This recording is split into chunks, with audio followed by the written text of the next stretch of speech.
right, number 10. As we get back. J.C. Jackson, New England Patriots. Okay. Number 9, Darius Slay, Philadelphia Eagles. Slay Day. Okay. Denzel Ward, Cleveland Browns. Okay. Little Denzel. Number 7, Marshawn Lattimore, New Orleans Saints. Number 6, Jair. Is that how you say it? Jair? Is it Jair Alexander, right? Yeah. Green Bay Packers. Green Bay. Yeah, that's the one. He's good. Number 5, your boy, Tre'Davious White. Trey, okay. I see you, Trey. Number 4, Stephon Gilmore. Number 3, Xavier Howard. Number 2, Marlon Humphrey. And number 1, Jalen Ramsey. Hold on now, man. I feel like we're forgetting a name here.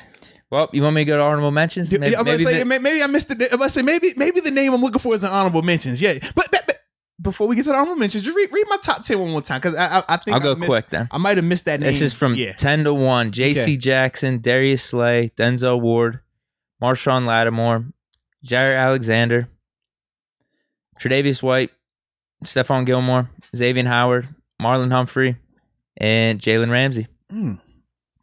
Okay. All right, so no James Pierre, no Cam Sutton, no Joe Haden in that top 10. All right. Give me them. Brought up Pierre and Sutton. Well, can somebody literally just put where's Pierre? I swear. Mason, why would you do that? Stop being like that. Anywho, I appreciate that. Let's get the honorable mentions, man, because they go what 60. So this top 16 right here, right? Yes, top 16. There's 6, yeah. All right, top Marcus 16. Peters, Let's hear. Baltimore Ravens. Yeah, okay. So they got I don't think this is in a specific order. It probably is actually. Marcus Peters at 11. Okay. Baltimore Ravens. Carlton Davis, Buccaneers. Yeah, he's young, right? Yeah, young cat. Yep. William Jackson III, Washington football team, former Bengal. I remember him. Kyle Fuller, Broncos. Byron Jones, Miami Dolphins, and James Bradbury, New York Giants. So time out now. Time out. Wait a minute, baby. So you mean to tell me you read off 16 names here? Yeah. Top 10 and an honorable mention 6, and we haven't heard Joe Haden's name not once? We've not. Okay. Yeah. So I think that's where I will start with my my grievance. Yeah, I'm interested in your take. In terms of Joe in the top 10, you could make a case that he could be the 10th guy, right? Yeah. J.C. Jackson, you can make the case that he could be in that conversation. I'd bump J.C. up after last year. I mean, I agree, but I'm just saying based on with Joe Haden, right? Body of work, short term as well as last year. Last year, he played a lot better than he did that previous season. To me, I would probably have him in that 10th range at best, right? I don't think that I would have him. That's what I'm thinking. I wouldn't have him higher than that because these other guys are really good ass cornerbacks. Like I would have to make a case to put him at 10 over JC. Like JC played well. He played well. That's what I'm thinking. I bumped JC up. Maybe you take Slay off after his last year. See, it's still hard for me to do that just because Marshawn Lattimore had a kind of a down year. Man. Like, he was put in the wrong position, you're saying? Dude, like they screwed him a little bit with the Eagles. I mean, you're playing man to man for him, and not a lot of help out there in terms of defensively. We know that they had some growing pains and people got hurt and things like that. But with Slay, he's traveling. He follows the best guy. That's the part for me. I'm just like, conversation we had with Gilmore a couple of years ago when we were trying to compare Steven Nelson to Gilmore, and I'm like, bro, Steven ball, but Steven only playing on one side of the field. He's going to get some very favorable matchups, whereas Gilmore, whereas Tre'Davious White, these guys are following these dudes. That's a whole nother level. So that's why with Darius, I'm like, if Darius just played one side, man, Darius going to look way better than that. But he's not just doing that. And he is legitimately following top guys. So that's the only thing with him, man. I guess for me, though, off the top, though, man, William Jackson III, I can't have him up here in the top 16 and not have Joe. Yeah, exactly. That's my thing. With you 100%. A guy like William Jackson, for a fact, I need Joe up there. James Bradbury, I thought he played well last year. Still, for him to be in here, I would need Joe to be in there as well. Byron Jones, I'm cool. He's in here. He definitely deserves being there. Marcus Peters, we already know. He's one of those guys, man. He's going to create a ton of turnovers. He's always going to be in these conversations. It just depends on if he was catching his interceptions that year or if he was getting caught in the double moves that year. And that would dictate him because he's that type of player. Carlton Davis, young guy, but he did what he needed to do. And obviously we know when you're coming off of a Super Bowl, you always get that extra boost. Yeah, exactly. When it comes around, you always get that extra Jameis boost. was their quarterback, exactly, they're 7-9. Yeah. I don't think he's on this list. But because they just came off the Super Bowl, and because a lot of people are having them predicted as being able to go back, right? Mm-hmm. He's gonna get that type of love right there. So I can understand that. But as a whole, though, there's no way you have William Jackson III and James Bradbury up here and not have a Joe Haden up here. I think that's my thing right there. I was thinking the same thing. I think their top 10 list and the cornerbacks that are even in this top 16, like these are pretty damn good guys, but to have a few of them in the honorable mentions and to not have Joe Haden, a little disappointing there. I definitely think Joe Haden didn't fall off that much to where I think one ranking actually had him in the top 3 heading into this season. Well, I forget who it was. Bro, if you look at Joe's, but a lot of people had him in the top 10 last year. If you look at Joe just statistically, numbers wise, he averages out top 5 in like everything, whether it's passes completed against him, the targets, touchdowns, yards allowed. Like he's a top 10 corner statistically in all of those categories. In the NFL, like every once in a while, they'll put out their new thing of, hey man, these corners in this list. Joe is always up there. I did see that every single time he's up there, bro. Because on the next gen stats, yes, through NFL.com, that's what it is. Yep. Heading into this year, they had him at number 10. There was another. I don't know if it was PFF. It might be a new little like straggly site popping up with a PF in it. It was like PFN, I think. Gotcha. Not PFF. It might be a spinoff. But they had Haden, I think it's 16, 17. So actually it kind of mirrored this list. But the one that you're talking about, I did see they still had him in the top 10. I think it was just those raw, like next gen stats. Anytime they do like next gen stats, his numbers are always up at the top. Like it's a weird thing with Joe where statistically he really hasn't fallen off, but we obviously know he is getting older. And with some of those other guys on the list, they're younger. They're obviously more in their prime and they do more of the traveling. But with Joe, it's just that dynamic is always interesting how statistically he's always going to be with these top guys. But I don't think that we view him as, all right, you'll have to match up and travel with any receiver that's out there at this stage. We still think he's going to get it done at a high level. But we do acknowledge that he is getting older now and it's starting to slow down a little bit. But with Joe, man, he's still, like I said, it's hard to have a list of 16 cornerbacks and him not be one of the best 16 corners. And when I think of William Jackson, when I think of James Bradbury, as well as those guys played, because we're not saying that they played bad by any stretch of the imagination. But when we think about how well Joe played, and I'm thinking of Joe, I'm like, dude, Joe, not only were you playing well, but when the defense started to get hurt around you, you still were playing at a high level. You still were making sure that you were doing what you were supposed to do. That to me is why I feel like he has to be in there somewhere. What's interesting to me too, I know he was hurt last year. I wonder if it is just maybe like older cornerbacks you start to write off. You notice like Richard Sherman's not in here.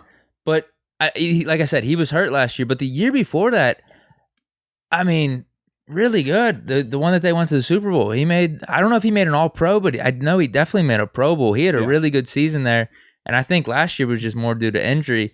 To say like William Jackson III over Richard Sherman, I don't know about that. That's my thing.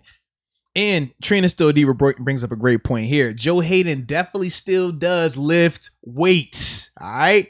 And he got that fresh leg test. So, he definitely going to be ready to go. But for a fact, what's the deal with weights? Were people like ripping on? No. So I don't know if you saw, he had the mic'd up against Denver.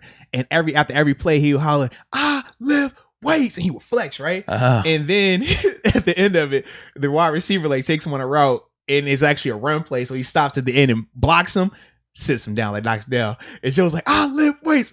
I lift after every clip. When he gets knocked down, he's like, dang. You know what I mean? Because he gets knocked down. Yeah. But it was funny as heck. You watch it. You pull it up on Twitter and just type in Joe Haden lift weights or Joe Haden I lift weights. It'll pop up. Okay. And literally he's like, yo, I lift weights. Oh, I lift weights. After every single play, he's flexing all type of stuff, looking at the sideline. And when he gets hit, he hits his butt. He looks around. Dang. He was like, yep, that's my man Joe. But that's Joe energy though, man. Some of the things I was reading about older cornerbacks, I mean, Darrelle Revis, whenever he hit 31, 32, started to fall off. This is that age range where either you start converting to a safety to prolong your career, or maybe you're retiring in like a year or two. Well, do you see any of this happening potentially with Joe Haden? He's in the last year of his contract. Yeah, Joe, I can see retirement more than anything, but he's still having too much fun, bro. Like Joe was one of them dudes, like he's a kid, like not goofy kid, but just like a young spirit, like mature, super mature. But when you're around him, you just feel vibrant. Like he's a guy that's just happy with life. Like that's why you just love to be around a guy. Like he's a ton of fun, man. He gonna joke with you, gonna play. Like he still is a young spirit. So I don't see him retiring. I also don't think he would switch to safety.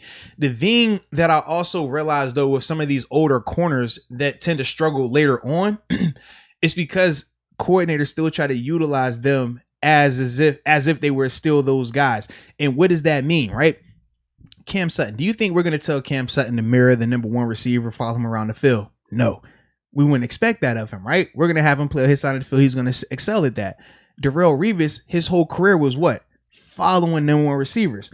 So when you get to Darrelle Revis getting older, you're not going to tell Revis, you as a coordinator, you're not thinking to yourself, well, we're just going to play him on this side and give him help over top. No, you'd be like, this is Darrelle Revis. Like, you can go over here and play by yourself. We're going to write it out. You're going to have the number one guy lock him down. But when you can't do that at a high level anymore, now I got to see, can you do these other things from a coverage standpoint? Can you cover 3? Can you cover 4? Can you play squat corner where it's a little bit more aggressive, but you don't have to run with this guy? Are you capable of doing those things? And with some of those guys, they struggle with doing those other style of coverages. And that's typically why those guys start to fall off towards the end, because athletically they become a little bit less gifted, right? They're not as fast. The hips aren't as good. They just get older, and it's hard to excel at corner when it's literally pass or fail every time. As a front 7 guy, a linebacker, a DN, D lineman, you can have a bad play, miss a tackle. It's not a touchdown. You can get beat because you're not athletic enough. It's all right. I got a safety. I got a corner. I got this other guy. As a corner, when you get beat, that's a touchdown. So it's too significant. And that's another reason why with those guys, when it goes bad in a hurry. So yeah. But with Joe, I still think with Joe, he'll be fine, because you understand how we utilize him here in Pittsburgh. We never had him traveling, following number one receivers. He was capable of when he first got here, but we didn't utilize him that way. And now they're not going to just drastically shift that as he's getting older, even though we know our cornerback situation is, it's a little in flux. That's a nice way to put it. I don't think that they're going to come out here and say, well, you know what, Joe, to minimize that, you travel and follow the best guys, and then he kind of gets exposed. I don't think that's going to happen. So with Joe, man, I could honestly see him getting an extension here. I don't think it's going to be crazy money, but I can see that because he's still playing well enough, and his price range is going to be going down enough that it can make sense. Yeah. Because I remember us talking about that then with the whole Stephon Gilmore trade, where if we trade for Gilmore, we'd have to sign him for like, who knows, 17, 18 million, or even if we traded for Xavier Howard. Facts. Would it just be better if we wait the season out with Joe Haden, and then maybe he could sign a 1-year deal next year? And what range is that? I don't know. Is it maybe 5 or 6 where he'd be willing to sign? Yeah.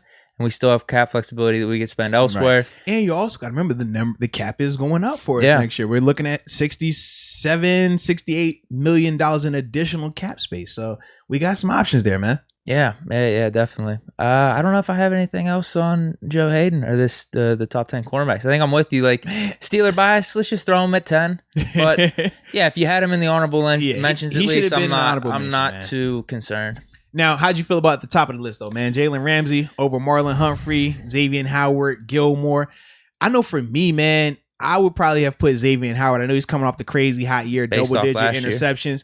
And because this is a list that's based off of this season, or based off that past season, I would go with Xavier because he was crazy hot. Now, Jalen improved in a ton. I mean, obviously that first year in LA had his bumps and bruises, but last year was way better, way more consistent. But for me, man, I love the turnover element, man. I love a guy that's able to produce like that. And I would have Marlon Humphrey still in that 2-3 range. And from there, I'll probably go Jalen at 3. Sure. I just think like Marlon has been more consistent throughout these past couple of seasons, whereas Jalen, like we said, last year was really good for him, but the year before was a little up and down. Damn, Humphrey's only 23. Yeah, they're young. They're young. And Luke says that all the receivers have said that Jalen is the hardest to go against. And I've seen that as well, man, because with Jalen, man, a corner that's that tall, long, and fast, like the dude can run. but he has these long arms where he's able to get hands on receivers. So you get a guy who's fast enough to hang with these smaller receivers, but big enough to go with these bigger body receivers. And that's the perfect storm for a corner right there, man. I think I'd keep it the same. Maybe I'd bump Howard over Humphrey. Mm-hmm. I'm pretty much good with it, though. I'm more about switching up the end of the list with bumping Jason. I can't put him at 10 after his last season. How many picks did he have? I think he had 9 picks. Yeah, he was right. Yeah, because he was right behind Xavier. Yeah. I think I'd have to bump him up just a few spots. I know people would probably have him a little bit lower just because it's like, all right, you got to prove it again. Yeah. Like, this is your first year, like, really breaking out like this. But that's probably it. I just bumped J.C. Jackson up a little bit, maybe throw Joe Haden in that 10 spot. Yeah, and I've seen people, I think it was Rod Dahl, he was asking about Tre'Davious White. Tre'Davious, man, I love his game. I think he had a better season in 19. He did. That was the better season in 19. Also, I just feel like with a guy like Jalen Ramsey, for example, man, as much as I love Trey's game, I don't feel like I can just put Trey anywhere, any defense, doesn't matter, just go play man-to-man for the whole game. Like, Trey can play man-to-man. He does it really well, but he also plays off. He'll switch it up and play, okay, we're going to play some zone concepts here. They give himself a break. Whereas with Jalen is in man-to-man, press, bump, and run like 90% of the game. Is nuts. So for me, I'm a fan of that just ultra-aggressive style of game. Whereas with Trey, I mean, dude, Trey is a beast. Super consistent, super smart too. Not as athletic though as Jalen. That's another thing. Like, Jalen's like that. I don't want to say he's number 5 cornerback. He's not the perfect corner prospect, but like, he's one of those guys that doesn't matter your scheme. Like, you can just put him out there and say, yo, we're gonna play man to man for 4 quarters. Don't worry about it. And he's more than capable of doing that at a crazy high level. And that's, for me, I'm just like, I like that a little bit more. It's not nothing against like Trey or even Gilmore. Gilmore and Tre'Davious, I feel like they're kind of similar. I like Trey a little bit more than Gilmore, actually, because I think you flip them maybe. Yeah, I think Trey's a little bit more athletic than Gilly, but I love Gilly's physicalness and his smarts. But as a whole, man, like, neither of those guys do I think are on the same athletic playing field as Jalen. Like, Jalen is special athletically, man. So I'm just looking through some of the highest rankings they have for some of these guys. Yeah. Someone has Marshawn Lattimore at 1. I mean, he's dope though. They have Tre'Davious White at 2. Someone had that. This is kind of like the 2 thing, like highest ranking. Absolutely. Someone still has Gilmore at 1. I mean, it's funny. You look at all of these guys. Even Denzel Ward at 8 had a high ranking of 3. Like, it just depends on, are you a guy that loves man-to-man? Are you a guy that loves smart corners? Are you a guy that just wants turnover magnets? Like, what are you looking for? Because all of those guys in that top 10, they bring something different like that. Whereas, okay, this guy might not have the numbers, but he's the best in terms of man-to-man. Okay, this guy has all the numbers, but he probably is going to struggle a little bit in man-to-man. Okay, this guy's extremely smart, but limited athletically. This guy, man, he's a great athlete, but he kind of gets beat on the double moves a little bit here. So each of those guys are different, but shoot, you can't go wrong with it, man. You can't go wrong with any of them dudes, man. No, yeah, just get at least Joe Haden in the honorable mentions. Yeah, that's mandatory. I'll put him at 10, but I know you can put him at 10. Sure.